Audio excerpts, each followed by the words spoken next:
Hey everyone, welcome back to Bear's Workshop. In today's video, we have the 163rd flyover of the Nikola site in Coolidge, Arizona. Before we start, we do want to say thanks for all of our new patrons.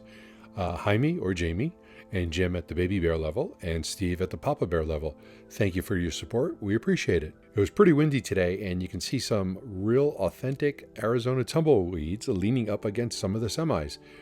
And speaking of the semis, we saw 3 Nikola trays out there. One was getting charged and 2 were over by the tent. Nikola had posted a tweet yesterday regarding one of the Nikola trays getting shipped off to Thompson Truck Centers in Nashville. Nice to see them leaving the factory and going to the customers. And that was not one of the 3 that we saw today, because that happened yesterday. The dyno building is progressing along, as well as the security building, where the walls are now going up.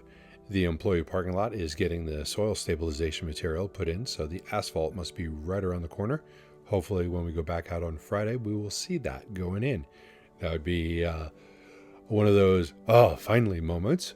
And outside on the west side, there are still 31 frames, and they are spread out all over the place, even more so than they were just on Monday's video. They're still getting their frame prep done, and that's what I'm calling it. Still don't know exactly what they're doing. Just think that they're adding new holes for brackets and things like that. That's what it looks like. And our next live stream of the Nikola site will be on Monday, so please check back in to check that out and come join us in the chat. We delayed our Lucid flyover live stream that we normally do today until Friday because it was so windy out.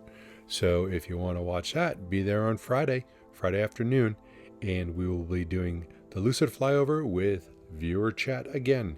And our next episode of Fast Charging with B&B will be next Tuesday at 4 p.m. Pacific. We hope you enjoyed this video, and if you do like it, please hit that like button. If you haven't already, please subscribe to see more content like this in the future. And you can follow us on Twitter at Bear's Workshop. And thanks again to all of our Patreons for helping support the channel. We appreciate you guys. Now, let's go fly.